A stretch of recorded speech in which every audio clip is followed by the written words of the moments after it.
السلام عليك يا أبا عبد الله السلام عليك يا ابن رسول الله لا حول ولا قوة إلا بالله العلي العظيم حسبنا الله ونعم الوكيل نعم المولى نعم النصير أعوذ بالله من الشيطان الرجيم بسم الله الرحمن الرحيم والحمد لله الذي يؤمن الخائفين وينزل الصالحين وجزاء المستكبرين ويغلق ملوكا ويستغرق الآخرين صلاة والسلام على رسول الثقلين بين المسلمين والمغربين جد الحسن والحسين نبينا سيدنا بالقاسم محمد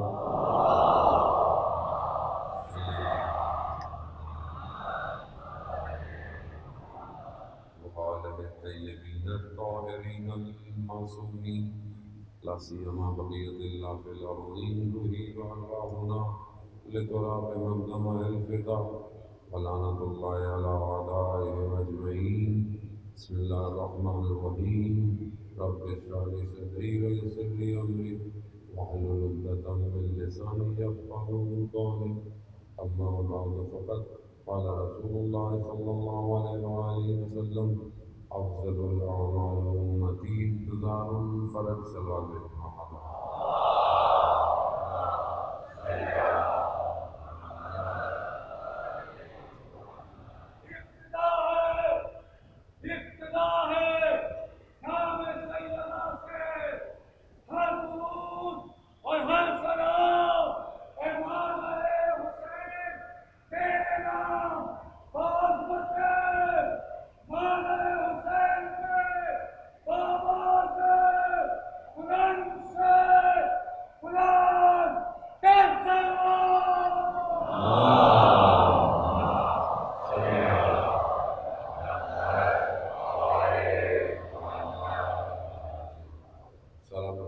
محترم ایام عزا اور مجالس کا سلسلہ جاری ہے۔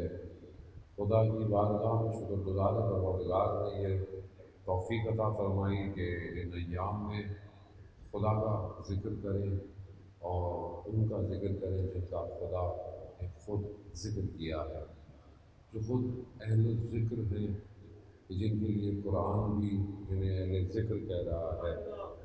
قرآن اس گھر کا ذکر کرتا ہے کہ جس گھر میں ذکر ہے، اور وہ ذکر کو رفعت دیتا ہے، یعنی بلندی دیتا ہے۔ اور یہ گھر انبیاء کے گھروں سے تعبیر ہے کہ نبیوں کے جو گھر تھے وہ ایسے ہی گھر تھے، اور ان گھروں میں اجازت کے بغیر نہیں جا سکتے، اجازت لینی ہے۔ اور مدینہ میں بہرحال میں نے اس موضوع کو کافی ڈیٹیل گفتگو کی عشر اولیٰ میں، لیکن بہرحال آپ کے اذان عالی کو معطر کرنے کے لیے کہ اس آیت کو جب دیکھا گیا تو لوگوں نے پوچھا رسول گرامی حضرت محمد مصطفیٰ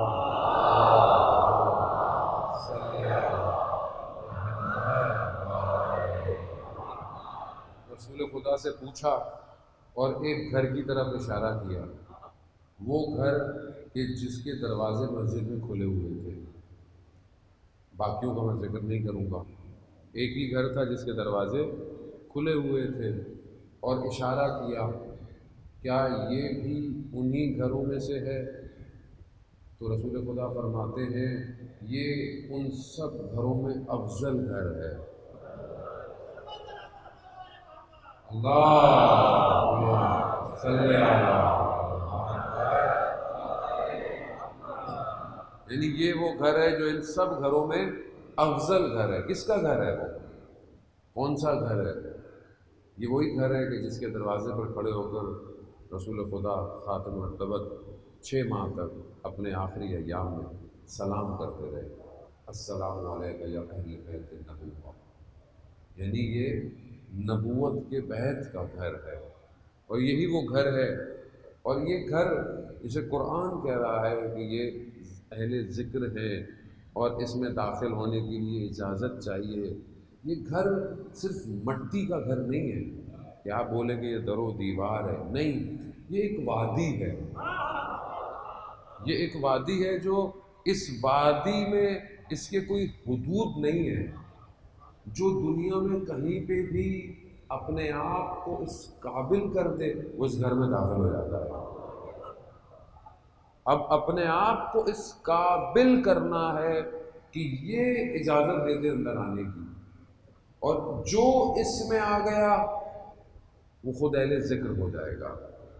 اور خدا قرآن میں خود ارشاد فرماتا ہے کہ ہم اپنے ذکر کی خود حفاظت کرتے ہیں، تو اگر ہم اہل ذکر ہو گئے تو خدا خود ہماری حفاظت کرے گا۔ عزیزان محترم، کیونکہ بہرحال وادی یہ عشق کی وادی ہے، اور اس کی وادی جو ہے وہ آسان نہیں ہے کہ سادے سادے سے معاملات انجام دوں اور داخلہ مل جائے، یہ شرط مانگتی ہے، اس کے شرائط ہیں، اور ہم کوشش ہماری بھی یہی ہوتی ہے، آپ کی بھی یہی ہے کہ آپ مجلس میں آتے ہیں، ذکر سنتے ہیں، اصل ہدف ہی یہی ہے کہ ہم اس ذکر سے اہل ذکر بنے اور اصل وادی میں داخل ہوں۔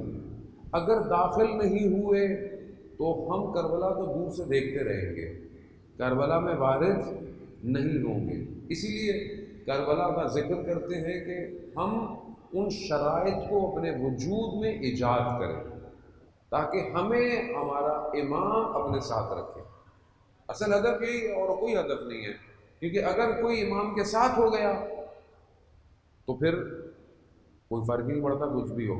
ہمارے استاد آیت اللہ محمد بھاگت تحریری حفظہ اللہ فرماتے ہیں کہ میں مشہد مقدس میں سامن الحجج امام رضا علیہ السلام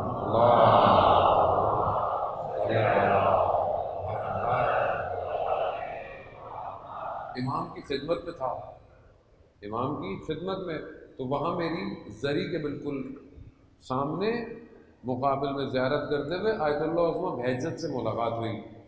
تو اب جتنا انسان با معرفت ہوتا ہے اتنا سوال معرفت والا کرتا ہے، تو انہوں نے کہا کہ میں نے آقا بہجت سے سوال کیا کہ ان سے یعنی امام سے کیا مانگے، کیا مانگے، ان سے یہاں کھڑے ہوئے ہیں کیا مانگے؟ آیت اللہ عظمہ بہجت رضوان اللہ تعالیٰ علیہ فرماتے ہیں ان سے یہ مانگو کہ یہ ہمیں اپنے آپ سے جدا نہ کریں۔ اب یہ معرفت ہے جنان محترم، یعنی کیا مطلب؟ یعنی یہی سب کچھ ہے۔ اب چاہے دنیا ہو چاہے کوئی بھی عالم ہو، اگر ان کے ساتھ رہے تو نجات ہے، اور اگر ان سے دور ہو گئے تو پھر جو ہوا دنیا کے ساتھ وہی ہوا، دنیا دور ہوئی، صدر اسلام میں ان سے دور ہوئے۔ آج جو دنیا میں یہ فساد ہے، جو مشکلات ہیں، چاہے وہ معاشی ہوں، چاہے وہ اقتصادی ہوں، چاہے وہ سوشل ہوں، جو بھی ہوں، آج جو بشریت قیمت دے رہی ہے وہ ولایت سے دوری کی قیمت بڑھ رہی ہے، اور ہمارا ہدف یہی ہے اگر ہمیں ولایت سمجھ میں آتی ہے، آ گئی ہے، اور اللہ کرے اچھی طرح آئے، تو پھر اپنے آپ کو اس ولایت کے قریب کریں، اور یہ ظاہر ہے قیمت مانگتی ہے، کوئی ہر چیز دنیا کی قیمت مانگتی ہے، اور وہ اتنی بڑی چیز دنیا کی کہ جس کا امام کائنات کا امام ہو تو وہ اتنی ہی بڑی قیمت کا تقاضا کیا جاتا ہے۔ ظاہراً لگتا ہے کہ زندگی بڑی مشکل میں ہے، بڑی پریشانیاں ہیں، لیکن اصل حقیقت کیا ہے؟ حقیقت یہ ہے کہ یہ راضی رہے، ان کے پاس رہے، ان کے ساتھ رہے، چاہے ظاہراً جو ہے وہ انسان کو کچھ بھی کرنا پڑ جائے۔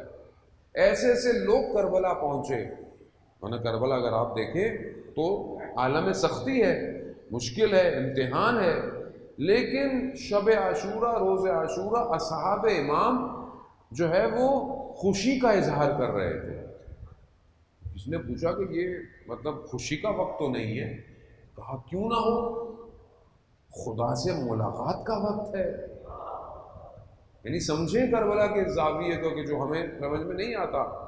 ایک جو 72 شہیدوں میں سے ایک شہید ہے جسے وقت کے امام نے بھی زیارت نہیہ میں سلام کیا ہے، اس کے 10 بیٹے تھے بصرہ، اور وہ 2 کو لا سکا امام تک۔ ایک مقام پر مکہ سے نکلتے وقت امام تک پہنچا ہے، اور اپنے 2 بیٹوں کے ساتھ جب آیا تو جیسے ہی پہنچا تو قرآن کی آیت کی تلاوت کی کہ کہا یہ وہ وقت ہے جو فرح یعنی خوشی کا وقت ہے۔ یعنی کیسی خوشی؟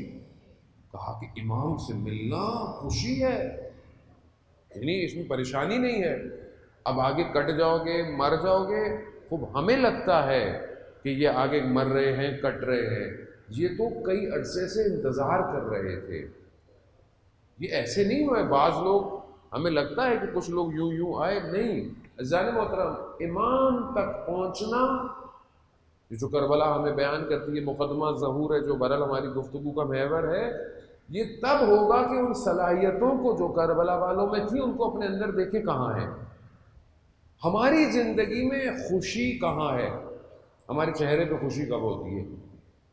ہم اپنے آپ کو جانچیں، پڑتالیں، دیکھیں خوشی کہاں ہے۔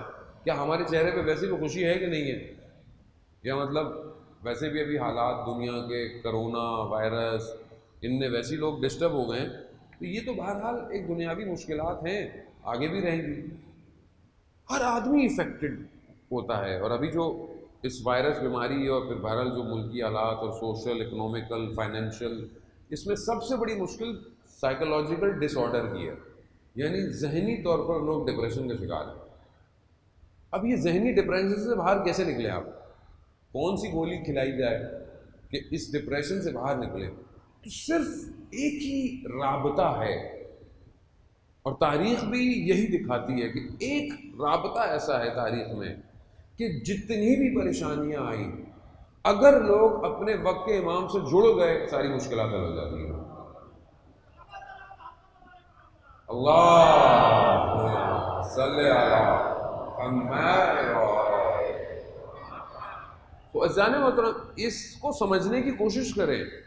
جب تک آپ اپنے اندر سے مطمئن نہیں ہے، آپ کو اطمینان نہیں ہے، آپ کو یقین نہیں ہے، آپ محکم نہیں ہیں، آپ اور ہم کیسے امام کی نصرت کر سکتے ہیں؟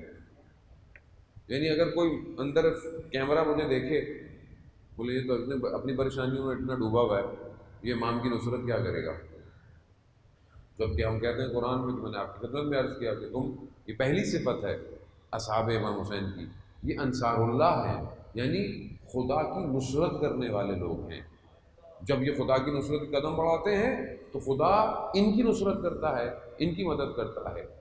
دوسری صفت جو ہے وہ امام تک پہنچنے والے لوگوں کی، وہ ہے اس فرصت کو یعنی اپرچونٹی کو دیکھ کر سرعت اور سبقت کی۔ یعنی سرعت کیا؟ یعنی تیزی سے آتے ہیں، انتظار نہیں کرتے، سوچتے نہیں ہیں، اور نیکی میں پہل کرتے ہیں۔ یہ ہے، کتنے لوگ امام کو ملے رستے میں جنہوں نے، امام نے کہا کہ آؤ، کہا مولا میں ذرا گھر چلا جاؤں، اپنے بچوں کو نان، نفقہ، روٹی، یہ وہ لیٹ ہو گیا۔ کسی نے بولا مولا میں سمجھتا ہوں کہ میرے آنے سے آپ کو فائدہ نہیں ہوگا۔ آپ سوچ رہے ہیں، یہ کہانیاں نہیں ہیں، یہ حقیقت ہے۔ میں اپنے آپ کو دیکھوں میں کہاں کھڑا ہوا ہوں۔ ابھی امام انشاءاللہ کہ امام جلد سے جلد آئیں، ابھی امام آئیں گے، آپ کیا بولیں گے؟ کیسے جائیں گے؟ کسی نے بینک کا قرضہ دینا ہے، کسی نے قسطیں دینی ہے، کسی نے کیا کرنا ہے، بولے گا میں کیسے جاؤں، چھوڑو گے؟ اچھا یہ آپ کو محسوس نہیں ہو رہا؟ میں لوگوں سے ملتا ہوں، لوگوں نے یہ باتیں کہی ہیں مجھ سے کہ مولانا صاحب ہمارے تو، میں کسی ملک میں گیا، ہمارے یہاں تو 3 مہینے کا کرایہ دینا پڑتا ہے گھر کا، تو امام آ جائیں تو کیا چھوڑ کے چلے جائیں؟ سوچ، اس میں ان کا کوئی قصور نہیں ہے۔ ہم سب ہر جگہ ایسے ہی سوچ لے کے بیٹھے ہوئے ہیں کہ امام آ جائیں میں کیسے نکلوں گا۔ ہم بھی جب نئے طالب علم بنے، حوزے میں گئے تو ہمارے پاس بڑا اچھا ایک کمپیوٹر ہوتا تھا، تو خیال آ گیا کہ مر جاؤ، انسان کو کبھی کبھی تو موت تو خیال آ ہی جاتا ہے نا. تو میں نے کہا مر گئے اس کمپیوٹر کا کیا ہوگا؟ کیوں؟ دل جوڑا ہوا ہے. دل کہاں جڑا ہوا ہے؟ دل کس سے جڑا ہوا ہے؟ کیسے اس دل کو جدا کروں میں؟ آج پریکٹس ہوگی امام کے ساتھ رہنے کی تو ہی اٹھوں گا نا. ان کے ساتھ ہوئے تو کمال ہے، ورنہ سب بیکار ہو جائے گا. ساری داستانیں، سارے کام سب ایسے فارغ ہو جائے گا اگر ان کے ساتھ طاقت نہ. اور یہ ایسے نہیں ہوگا کہ ایک دم ہوگا، یہ پریکٹس کرنی پڑے گی. شخص آیا امام جعفر صادق علیہ السلام،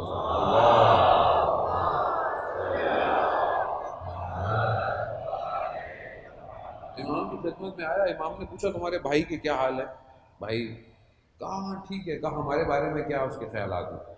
کہا وہ احتیاط پہ عمل کرتا ہے، یعنی ابھی وہ احتیاط پر ہے کہ آپ کو اس طرح مانے یا نہ مانے. تو امام نے فرمایا فلانی جگہ دریا کنارے درخت کے نیچے احتیاط کیوں نہیں کی اس نے؟ اب اسے تو نہیں پتا اس کے بھائی کو،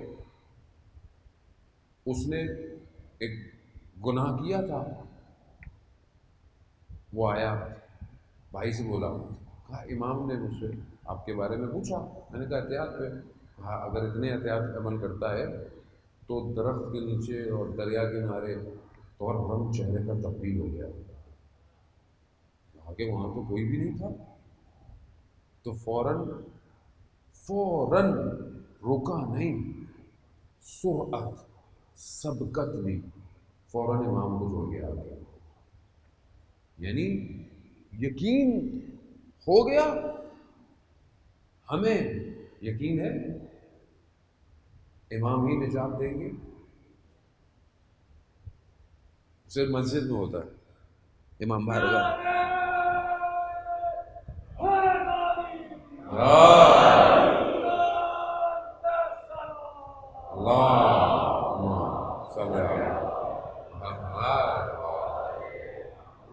صرف مسجد امام بارگاہ میں ہوتا ہے. باہر نکل کے مولا تو وہی ہوں گے. مولا یہاں کہاں گے؟ گلی میں کہاں مولا ہوئے؟ گھر میں کہاں ہو؟ مولا وہی ہوں گے. ہم نے بھی تو امام کو امام بارگاہوں میں اور رضا خانوں میں رکھ دیا نا. ہم نے سوچا کہ امام ہر جگہ ہے. امام ہماری ہر عمل، ہمارے عمل کو دیکھ رہے ہیں، سن رہے ہیں، دیکھ رہے ہیں. یقین کتنا ہے جب میں پھنستا ہوں امام نکالیں گے کیسے؟ آیت اللہ شمس الدین اپنی کتاب میں بیان کرتے ہیں ایک تاجر کا، تہران کا، فائنینشلی مشکلات کا شکار ہوا، بالکل پیسے نہیں، فقر آ گیا، گھر سے نکلنے لگا، بڑا توسل کیا، 40 دن عبادتیں دعائیں توسل کرتا رہا.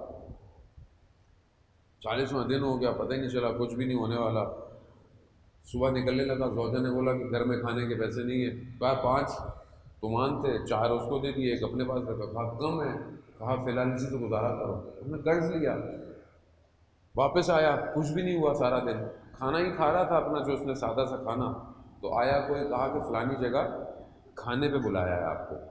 وہاں گیا تو وہاں ایک بڑے عالم دین بیٹھے ہوئے تھے، سب لوگ کا کھانا کھایا. پھر عالم دین نے گفتگو شروع کی، اور شروع کی کہ نجف میں ایک طالب علم تھا اور مالی طور پر مشکلات کا شکار تھا، سید تھا.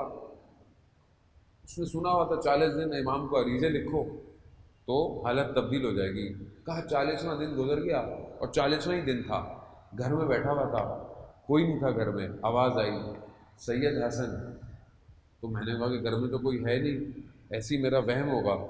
دوبارہ آئی سید حسن. تو میں نے کہا کہ آواز تو مجھے ہی آ رہی ہے، مجھے کوئی نظر نہیں آیا. پھر آواز آئی سید حسن. تم کیا سمجھتے ہو ہم تمہارے احوالات سے بے خبر ہیں؟ ہمیں تمہاری خبر ہے. کہا بس صرف یہ آواز آنی تھی، میرے دل کو اطمینان آ گیا، اور اس دن کے بعد میں اپنے مالی معاملات میں کبھی پریشان نہیں ہوا.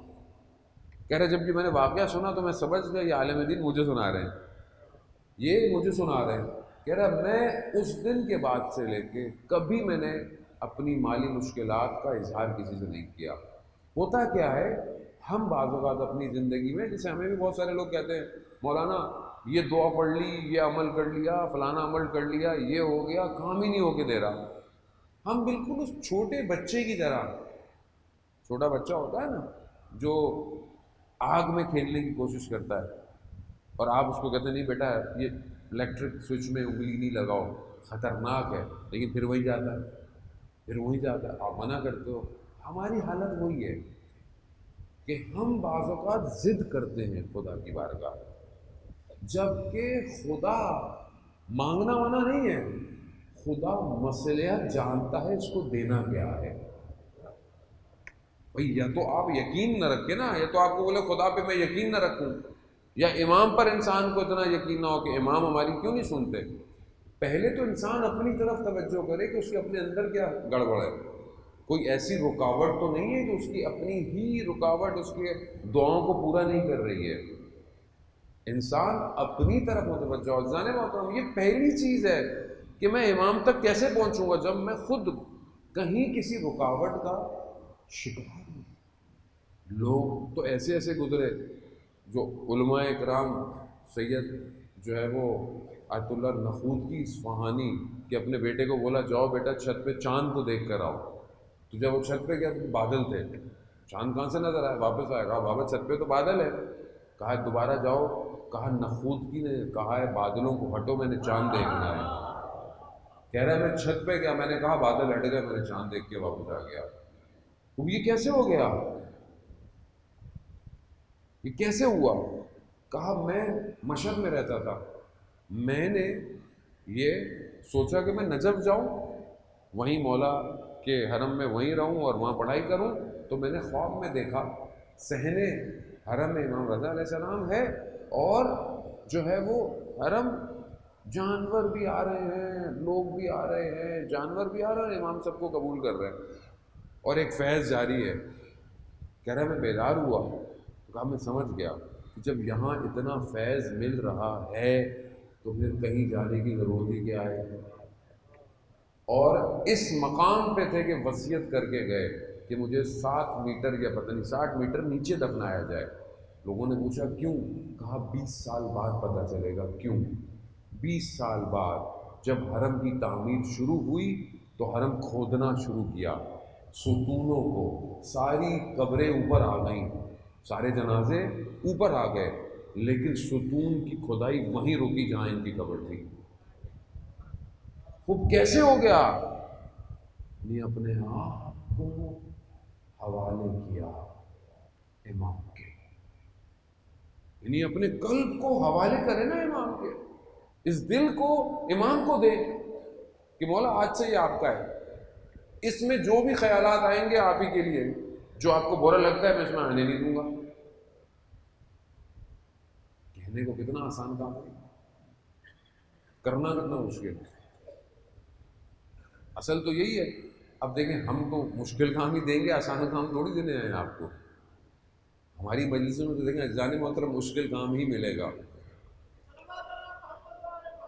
اللہم صلی علی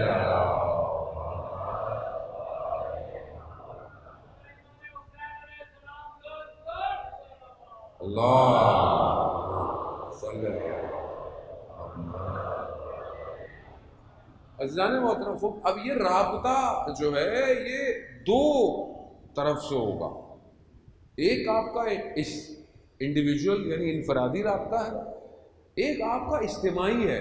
یعنی آپ اکیلے نہیں ہیں کہ مطلب میں اکیلا نمازیں پڑھ لوں، میں اکیلا تسبیح پڑھ لوں، میں اکیلا اچھا ہو جاؤں تو میں امام تک پہنچوں گا.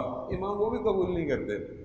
امام کہتے ہیں اکیلے اچھے ہونے سے کوئی فائدہ نہیں ہے. اگر تمہیں کچھ اچھائی نظر آ رہی ہے تو تم اپنی کمیونٹی کو، اپنے اجتماع کو، اپنے گھر کو بھی ہماری طرف لے کر آؤ. کیوں؟ کیونکہ امتحان تو وہی ہے. بھئی پہاڑ پہ یا کسی کونے پہ بیٹھ کر تسبیح پڑھ لینا، مصلی بیٹھے رہنا، اب ظاہراً تو یہ بہت بڑا مشکل نہیں ہے مشکل، لیکن کیونکہ کسی کو کچھ کہے نہیں، تبلیغ نہیں کرے، وہ سامنے والا کیا بولے گا، سامنے والا کیا سمجھے گا، گھر والے کیا بولیں گے، بھائی بڑا مولانا بن گئے. ہمیں تو کئی لوگ کہتے ہیں وہ کہیں کم بیٹھے ہوئے بات بھی کر رہے ہوں تو وہ کہتے ہیں لو بھائی یہ بھی مولانا نصرت کی مجلس سے سننا شروع کر دی اس نے. کوئی تبلیغی باتیں شروع کر دی اس نے. عزیزان محترم اصل ہدف یہی ہے. اکیلا اچھا ہونا کوئی کمال تھوڑی ہے. پورے معاشرے کو اچھا کریں، اپنی فیملی کو، اپنے گھر والوں کو، سب کو اچھا کریں، تبھی تو امام کو بلائیں گے. امام سے کیا اکیلے ملیں گے جا کے؟ امام کو گھر پہ دعوت دینی ہے کہ نہیں دینی؟ تو گھر ایسا ہے، گھر ایسا ہے، گھر چھوڑیں. موبائل ایسا ہے، موبائل ایسا ہے کہ امام کو دے دیں فوراً. بیوی سے تو موبائل چھپاتا ہے پبلک، بیٹی باپ سے موبائل چھپاتی ہے، بیٹا ماں سے، سب ایک دوسرے موبائل چھپا رہے ہیں. 6 پاسورڈ، تصویر سے کھلے گا، شکل سے، انگلی کے فنگر پرنٹ سے کھلے گا، کوئی کھول ہی نہ پائے. 6 لاک، واٹس ایپ کا الگ لاک، گیلری کا الگ لاک، ہڈن تصویروں کا بلاک الگ. ہے کہ نہیں ہے ایسا؟ کیسے دیں گے امام کو دل؟ موبائل نہیں دیا جاتا آج.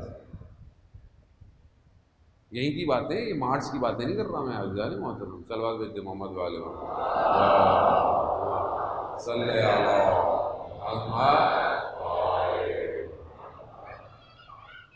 یا. تو کیا ہم ایک چیز جو اتنی آسان سی ہے ہمارے ہاتھ میں ہے، صاف ہے، کلیئر نہیں، وہ تو براؤزر پہ جاتے ہیں، ہسٹری ڈیلیٹ کر دیتے ہیں، گھر والوں کو پتہ نہیں چلے دیکھ کیا رہتے.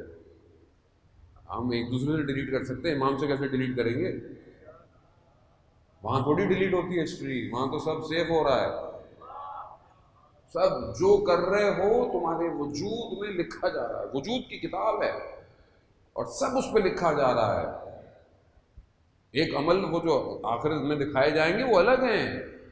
وہ جو ہم نے فرشتوں کو زحمتیں دی ہوئی ہیں نا، وہ تو بیچارے الگ لکھ رہے ہیں. لیکن وہ جو ہم خود اپنے وجود پہ لکھ رہے ہیں، جو ہمارے وجود کی شکل بنا رہا ہے عالم برزخ میں، وہ تو ہم خود ہیں. کیسے اس کتاب کو کھولیں گے؟ کیسے اس کتاب کو صاف کریں گے جو چیز اپنے وجود پہ لکھ لی ہم نے؟ تو عزیزان محترم آسان نہیں ہے امام تک پہنچنا. ہاں وہ نگاہ کرم کرے، وہ لطف کرے. وہ علامہ تبادہ بھائی بتاتے ہیں کہ میں نے خواب میں دیکھا اور رسول خدا حضرت محمد مصطفیٰ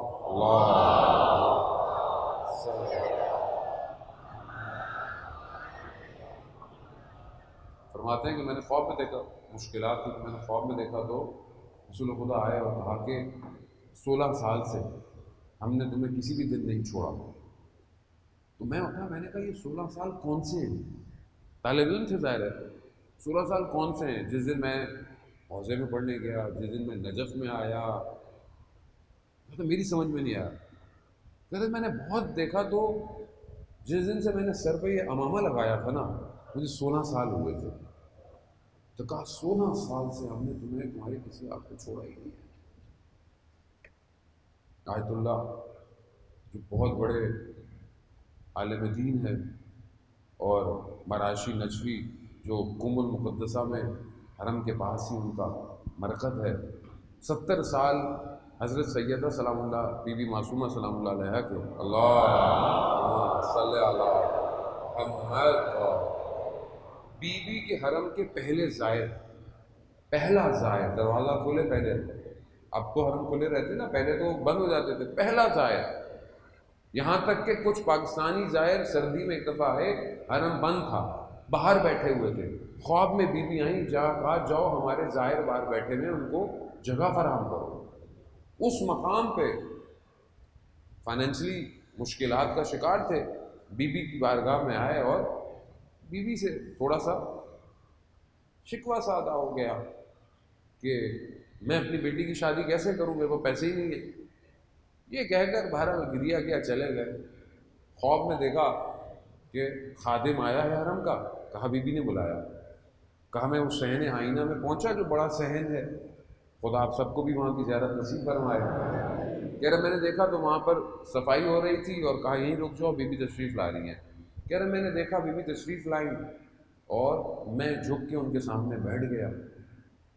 بی بی نے مجھے کہا کہ جو ان کا نام تھا اس نام سے پکارا اور کہا کہ تم جس دن سے کم آئے ہو ہم اس دن سے تمہارے اوپر توجہ کیے ہوئے ہیں. تو ہم نے کیسے کہہ دیا کہ ہم تمہاری مشکلات کو نہیں جانتے. کہاں میں شرمندہ ہوا. اب میں اٹھ گیا اور میں نے آ کے بیوی سے معذرت کی اور پھر میرے مسائل جو ہے وہ حل ہو گئے. عزیزان محترم، مسئلہ ہمارے رابطے کا ہے، ہمارا رابطہ کیسا ہے. بس بہرحال وقت کیونکہ بہرحال مجھے یہ ہر روز لیٹ بیٹھانے، تو کسی دن میں جلدی جاؤں تاکہ کل سے تھوڑا جلدی مجھے بٹھائیں گے تو وہاں مجھے بہت لیٹ ہو جاتی ہے اس چکر میں.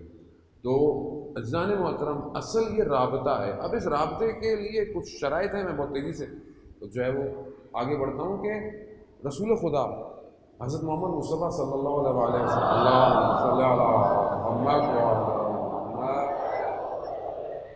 رسول خدا فرماتے ہیں کہ خیر الناس من ينفع الناس، تم میں سے بہترین شخص وہ ہے جو دوسروں کو خیر پہنچاتا ہے، جو دوسروں کی مدد کرتا ہے، جو دوسروں کا کام آتا ہے. یعنی بہترین شخص وہ ہے جو دوسروں کی مدد کرے، دوسروں کو فائدہ پہنچائے. یہ ڈیفینیشن جو ہے وہ رسول خدا دے رہے ہیں. تو ہم ہیں ایسے؟ کیا ہم اپنی ذات سے دوسروں کو فائدہ دے رہے ہیں یا نہیں دے رہے؟ یا نہیں ہمیں دیکھتے ہوئے چلو بھائی آ گیا کچھ نہ کوئی نقصان کرے گا، یا ہماری شخصیت ایسی ہے؟ تو اس ڈیفینیشنز کو جو ہمیں حدیث میں کلمۃ الکسار میں نہج البلاغہ میں جو ملتی ہیں مومن کی متقی کی صفات، اس کو ہم کب اپنی زندگی میں پریکٹیکلی امپلیمنٹ کریں گے؟ کہاں یہ کتابوں میں رہ جائیں گی ساری چیزیں، یہ ساری صفتیں کتابوں میں پڑھی رہیں، یا ہم اس کو ظہور دیں اپنی زندگی میں کہ بہترین وہ ہے جو دوسرے کی مدد کرے، دوسرے کو فائدہ دے، دوسرے کام آئے. آج کے اس دور کے اندر ہم کیا کر سکتے ہیں دوسروں کے لیے؟ کیسے ہیلپ کریں اس سچویشن میں جو فائنینشلی پرابلم ہے، سائیکولوجیکل، سوشل، حتیٰ کسی کے چہرے کی طرف دیکھ کر مسکرا دینا بھی خدا کی بارگاہ میں صدقہ کہلاتا ہے. یعنی اگر آپ اس کو مسکرا کر مومن کو دیکھ رہے ہیں یہ بھی خیر ہے. یہ وہ خیر ہے کہ جو آپ کے وجود سے ظہور کر رہی ہے. اس کو ہی ہم کم از کم کرتے ہیں کہ نہیں کرتے؟ کسی کی مشکل کو سن لینا خالی آج کل کے دور میں اس کی مشکل کو کم کر دیتا ہے. لیکن کیا ہماری زندگی میں ہمارے ایسے دوست ہیں کہ جن سے ہم اپنے دل کی باتیں کہہ سکیں؟ دنیا اتنی مادی اور اتنی نفسا نفسی کی شکار ہے کہ کسی کو جسے کہتے ہیں نا سر رکھنے کی جگہ نہیں ہے کہ اپنے غم کا اظہار کس سے کرے. معاشرے کی مشکلات ہیں جانے محترم، آنکھیں تو نہیں بند کر سکتے ان سے. میاں بیوی، ماں باپ، بہن بھائی، دوست، ویسے ہی یہ موبائل اور اس میڈیا نے آ کے ویسے انسان کو دور کر دیا ہے. جو رہی صحیح کثر تھی وہ سوشل ڈسٹینسنگ سے ہو گئی، جو ہمارے یہاں بغیر کوئی بھی نہیں ہے بالکل بھی. بس کم از کم ماسک پہن کے آ جاتی ہے پبلک، بڑی مہربانی ہے پبلک کی، ورنہ ڈسٹینسنگ تو ہمارے یہاں ہو ہی نہیں سکتی.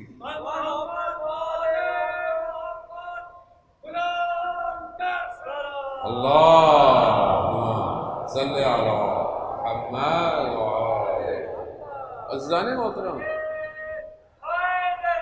یار ان حالات میں ہم اپنے وجود سے اپنے اس معاشرے کو کوئی خوراک دے رہے ہیں یا نہیں دے رہے؟ کیسے اپنے اس معاشرے کو اپلفٹ کریں گے؟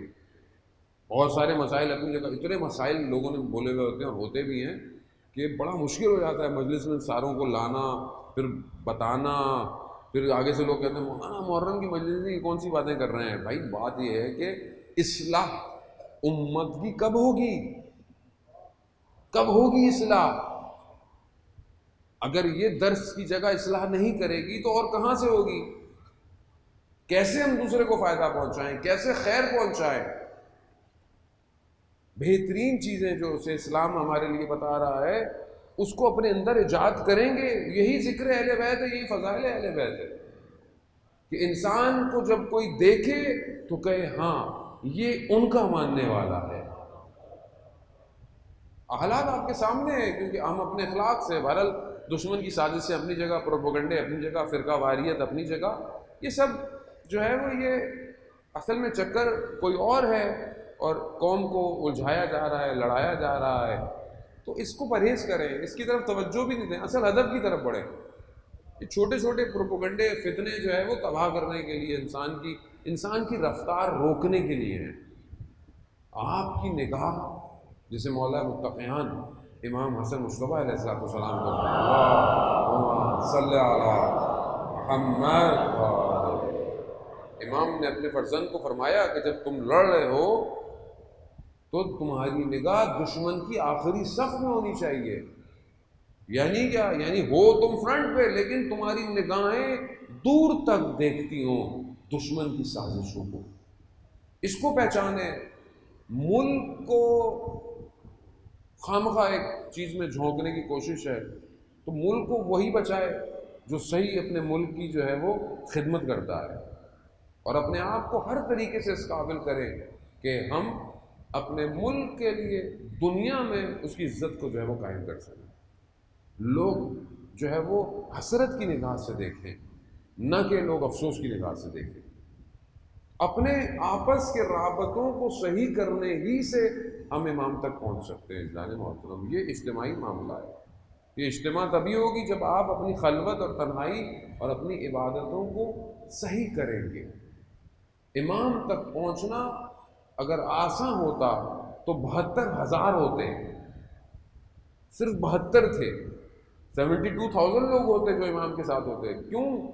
کیونکہ مانتے سب تھے، جانتے سب تھے، لیکن سرعت نہیں دکھا پائے، انتظار کرتے رہ گئے، اب یہ ہوگا، اب ایسا کریں گے، اب ویسا کریں گے۔ ہم اپنی زندگی کے اپنے کاموں میں 24 گھنٹوں کے اندر دیکھیں کہ ہم اپنی زندگی میں کوئی ایسا ایگزٹ کا بٹن ہے کہ اگر امام کی کال آ جائے تو ہم ایک دم چلے جائیں گے امام تک۔ اس کو پریکٹس کریں۔ امام ہم سے کیا چاہتے ہیں؟ ہر کوئی بار بار سوال کرتا ہے، مولانا صاحب میری وظیفہ کیا ہے، میری ڈیوٹی کیا ہے، مجھے بتائیں میں کیا کروں۔ دیکھیں، ایک ایک شخص کو تو نہیں بتایا جا سکتا کہ وہ کیا کرے، کلی بات کی جا سکتی ہے، لیکن ہر شخص خود سمجھے کہ اس کے اندر اللہ نے کون سی صلاحیت رکھی ہے۔ اگر نہیں ہے تو کوئی چیز سیکھیں، علم سیکھیں، پڑھائی سیکھیں، پروفیشنل سیکھیں، کوئی ایکٹیویٹی سیکھیں، کوئی آرٹ سیکھیں، کوئی ایسی چیز سیکھیں کہ امام کو سی وی دیں۔ جب چھوٹی سی کمپنی کو کسی کو آپ سی وی دیں، normal inter, normal B A, normal B com, کو پوچھتا ہے آج تک؟ جب تک اسپیشلسٹ ڈگری نہیں ہو، جب تک کوئی اندر ایکسٹرا ایکٹیویٹیز نہ ہو، یہ بھی آتا ہے وہ بھی آتا ہے، انگلش بھی ہے، کمپیوٹر بھی چلانا آتا ہے، فلانی چیزیں بھی آتی ہیں، یہ بھی، جتنا ایکٹیو ہوتی ہے سی وی بھاری ہوتی جاتی ہے۔ چھوٹی سی کمپنی نہیں لیتی سادے آدمی کو، امام زمانہ کیسے لیں گے چھوٹے سادے آدمی کو؟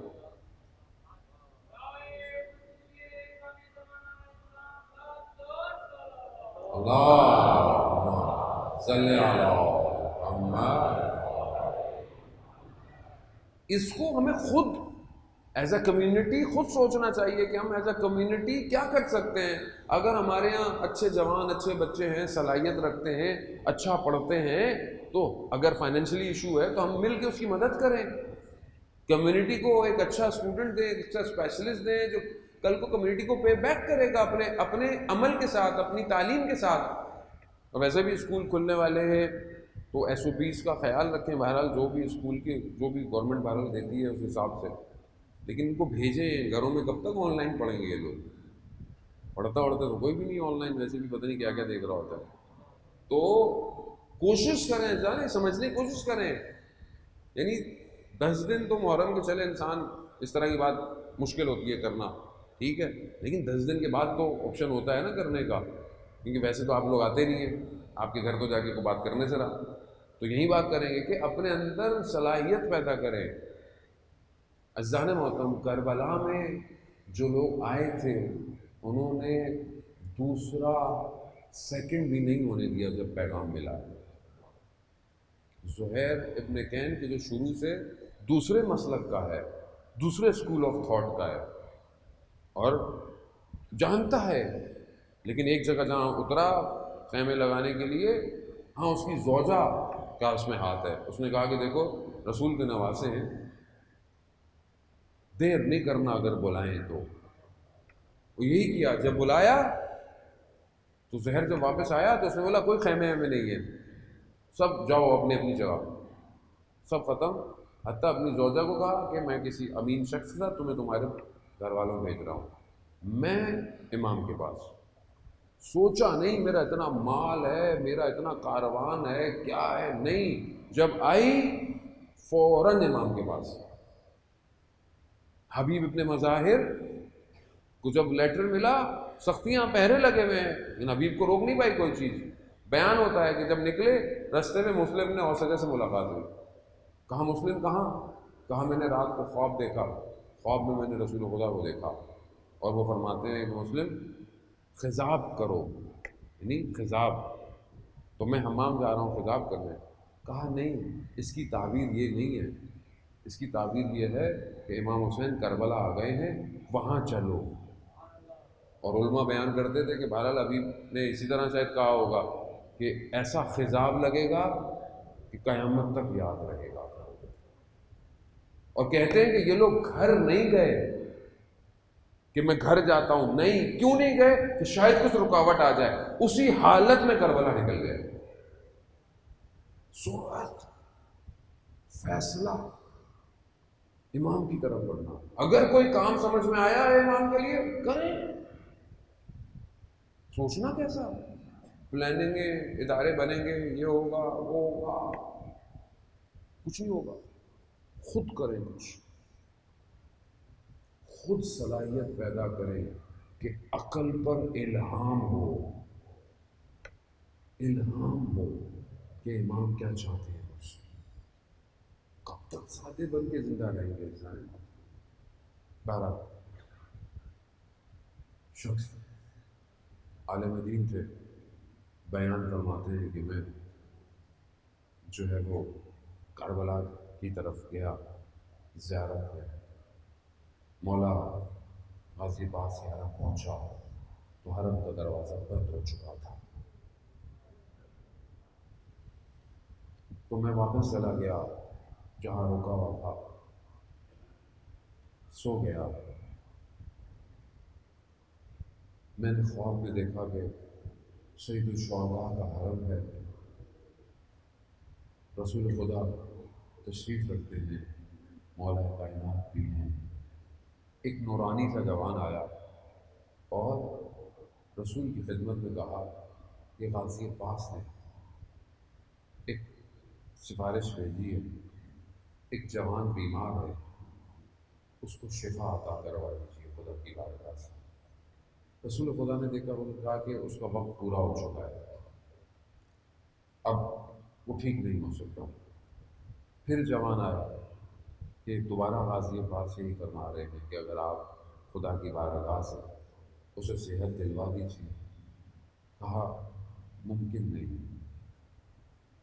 تیسری دفعہ وہ عالم دین کہتے ہیں میں نے دیکھا غازی عباس خود آ گئے.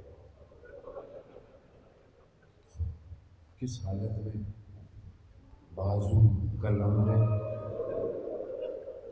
آنکھ میں تیر لگا ہوا ہے. کہا یا رسول اللہ, خدا نے ہمیں باب الحوائج کیوں قرار دیا ہے؟ کیوں قرار دیا کہ لوگ اپنی حاجتیں آئیں اور لے کے جائیں؟ اس کی ماں ہم سے متصل ہے, توسل کر رہے, یا یہ لقب ہم سے لے لیجئے, یہ صفت ہم سے لے لیجئے, اس بچے کو شفا. تو کہتے ہیں رسول خدا نے دعا میں ہاتھ اٹھائی اور کہا مولا کائنات سے کہ آپ آمین کہیے گا کہ اس کے بچے کو جو ہے وہ شفا مل جائے. کہتے ہیں میں ایک دم اٹھا, میں حرم گیا. میں نے خادم کو بولا کہ حرم میں کوئی ہے؟ کہا ہاں, ایک بڑا قبیلہ ہے نجف کا, اس کی سردار کی بیٹی کی طبیعت خراب ہے, اس کی ماں زری پہ بیٹھی ہوئی ہے. کہتے ہیں دروازہ کھولو. میں اندر گیا, میں نے اس خاتون سے کہا بی بی جاؤ, غازی عباس نے تمہارے بیٹے کو شفا دلوا دی.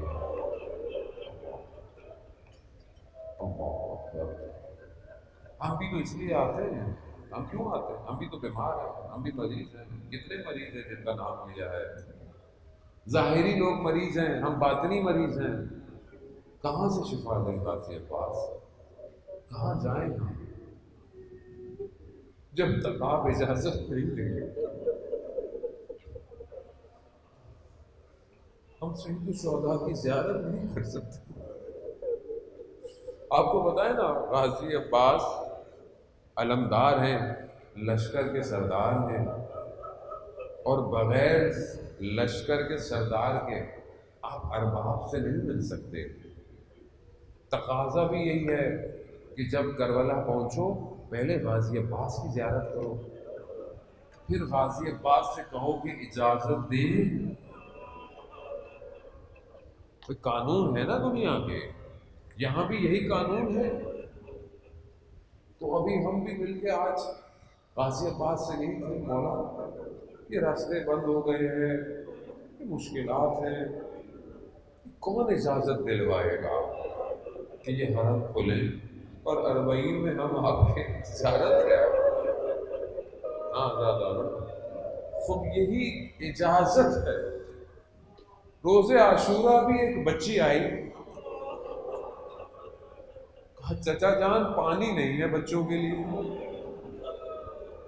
تو وہاں مولا نے بھی ایک اجازت طلب کروائی۔ کیا؟ کہا بیٹا اپنے بابا سے اجازت لے تو ہم پانی لے آئیں گے۔ اللہ اکبر! غازی عباس اطاعت، ایثار، وفا، قربانی کہ ایک لفظ نہیں ہے تاریخ میں کہ کہیں امام حسین کے آگے گفتگو کی ہو، ایسی اطاعت ہے۔ جب غازی عباس نے فرمایا تھا کہ مولا سے کہ مولا جنگ کی اجازت ہے، کہا تم تو ہمارے لشکر کے سردار ہو، تو کہا مولا لشکر کہاں ہے؟ نہیں لڑنے دیا، اجازت نہیں تھی۔ ہاں آزادار، یہ وہ ایام ہے کہ روز عاشورہ کا درد تو اپنی جگہ ہے، غم اپنی جگہ پر ہے، آپ نے مصائب سنے۔ یہ وہ دن ہے کہ یہ دن بہت مشکل ہے ان کو سمجھنا، ان کو دیکھنا، ان کو پڑھنا۔ اس کی وجہ یہ ہے کہ وہ سارے درد جو عاشورہ کے تھے نا، وہ ان ایام میں زندہ ہوتے ہیں دوبارہ۔ کیوں؟ کیونکہ جو واقعات عاشورہ میں ہوئے تھے نا، وہ راستے میں دوبارہ یاد آتے ہیں۔ کس کو یاد آتے ہیں؟ یعنی یہ بچی اس راستوں میں جہاں بھی نیزے پہ اپنے چچا کا سر دیکھتی ہوگی،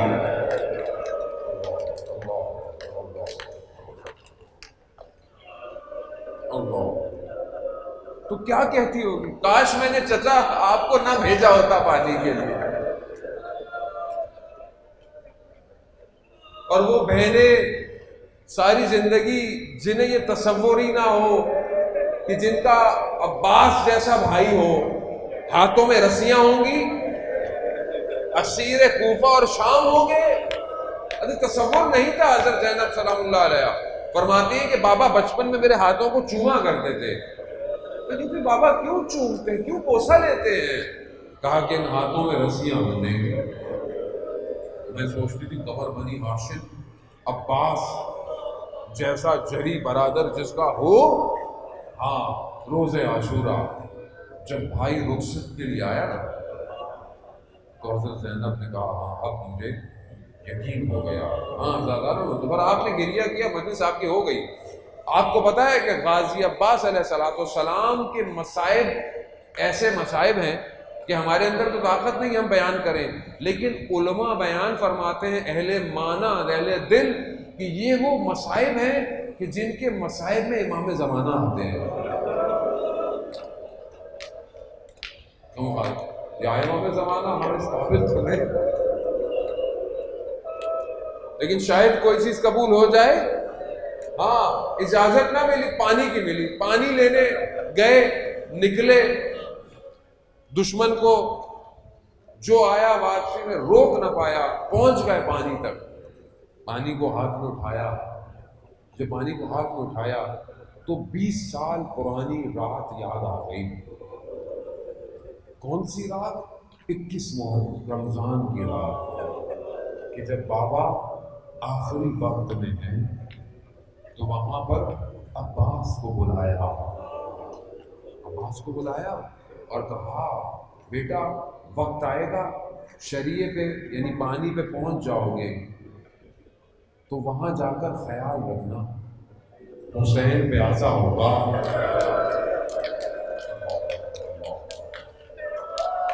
جب پانی ہاتھ میں لیا نا تو بابا کی وصیت یاد آ گئی۔ عباس باوفا ہے، عباس نے پانی کو پانی پہ مار دیا، آج تک پانی عباس کی زری کے قبر کے گرد گھوم رہا ہے۔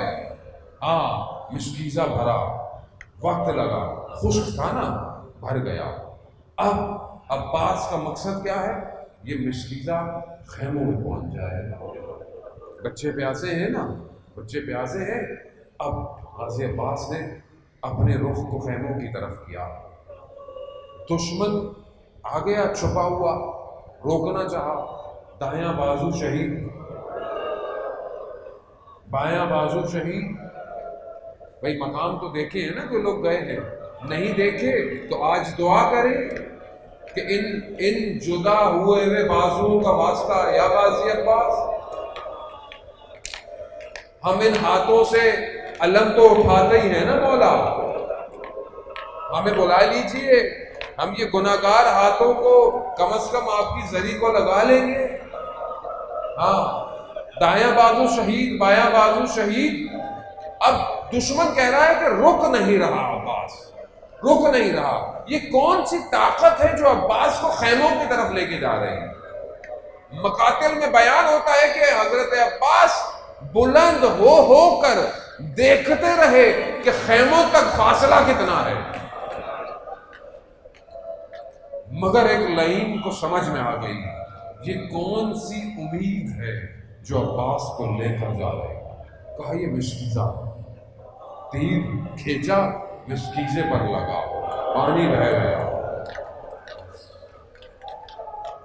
بس گئی کمائی البنین کی، کہ جس نے بھیجا حسین کی حفاظت کے لیے تھا، جو یہ کہتی رہی، جسے یہ خبر ملی نا کہ امام حسین کو شہید کر دیا گیا، تو یہ پوچھا یہ بتاؤ عباس کہاں تھا؟ کہا عباس بھی شہید ہو گئے۔ کہا پہلے ہوا یا بعد میں؟ ممکن نہیں ہے کہ عباس زندہ ہو اور حسین کو کچھ ہو۔ ہاں یہ ہے کمائی البنین کی جو جا رہی ہے۔ اب کیا ہوا؟ جب پانی بہہ گیا تو پھر گھوڑے نے خود رخ موڑ لیا، اب خیموں میں نہیں جائے گا، باوفا ہے۔ ایسے میں ایک تیر آیا جو آنکھ پر لگا، آنکھ پہ تیر لگا نا، تو جب کوئی آنکھ میں کچھ آ جائے تو کیسے ہٹاتے ہیں؟ بس اسی حالت میں ایک گرز آہنی لگا، وہ میرا مولا زین سے زمین پر، اب کیسے آئے، کیسے روکے، آہت نہیں ہے۔ جیسے ہی زمین پر گرے اپنے مولا کو یاد کیا۔ اب ادھر مولا کی حالت، میرا چوتھا امام فرماتے ہیں میرے بابا نے کمر پر ہاتھ رکھی، ان کا سارا ظہری، ارے میری کمر ٹوٹ گئی۔ اب حسین کیسے آ رہے ہیں؟ جب کوئی گرتا تھا امام حسین پہنچتے تھے، لیکن اب نہیں۔ کیوں؟ کیونکہ پہلے عباس زندہ تھے، خیموں کی پریشانی نہیں۔ اب ایک نگاہ ادھر، ایک خیموں پر نہ جانے کیسے پہنچ گئے۔ بس میں تیزی سے مراحل کو بس سن سکیں گے۔ خون صاف کیا، تکلم ہوا، مولا نے درخواست کی اپنے ارباب سے میرے بدن کو مت لے کے جائیں۔ علماء کہتے ہیں کیوں کہا؟